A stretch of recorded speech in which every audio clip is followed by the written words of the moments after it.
D.B. Cooper, 1971, has a wild scheme to jump out of the back of an airplane at 10,000 feet in the middle of the night in a rainstorm over unknown territory. The guy either had to be crazy or brilliant and have mad skills. Right at the spot we're standing here, we've calculated that this is the precise location that Brian Ingram, when he was 8 years of age, scooped across the sand with his arm and uncovered the 3 bundles of bills which have been the only Cooper cash ever recovered from that hijacking event in 1971. Well, I think it's a great mystery. You know, what happened to this guy? The last thing we knew is he had $200,000 and bailed out of the back of a 727 November 24th, 1971. And then from there, we don't know. If we can find resolution to the case without allocating resources, without sending FBI manpower to the investigation, but come up with an answer, then why wouldn't we do that? We have with us a team of people that have all volunteered their time, their money, and their effort to come try and solve this just purely for the excitement of doing it. Right now we're on Tina Bar and we're looking at the location where the money was found. Tomorrow we're going to be heading off to look at unpublished photos from the Oregonian newspaper which could tell us exactly what was going on here at that time.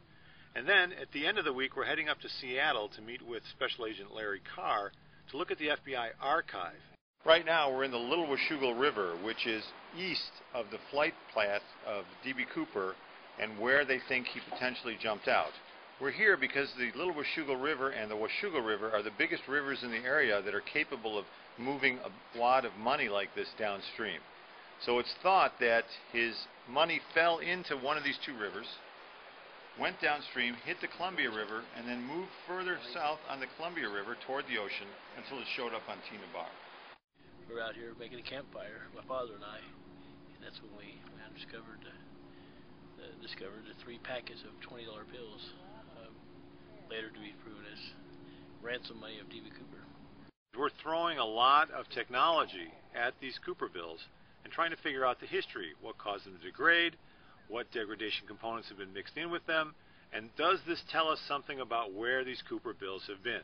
We've got a pack of bills on there, trying to find out how buoyant it is and as far as what's the distance it's going to travel.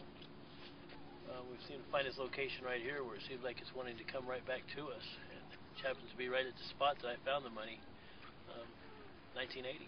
Why am I so interested in D.B. Cooper? Who isn't interested in D.B. Cooper after hearing a little bit of the story? I'm a scientific illustrator at the University of Chicago, and I'm part of the team, and I'm working with Tom, and the beginning part of my job here was to do some research, and I located some images, and so now we have an appointment at the Oregonian to look at some unpublished photos taken by some of the staff photographers that I was able to locate. And the second part of my job with Tom is going to be doing some scientific illustrations for his paper, maybe some maps or charts or anything that he might need for his research.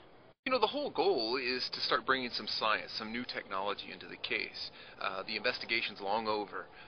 We know what we know from what the FBI has done all those years. And now it's time to, you know, maybe give someone else a chance to allocate or let someone else allocate their own resources to the investigation. And hopefully that shakes something new.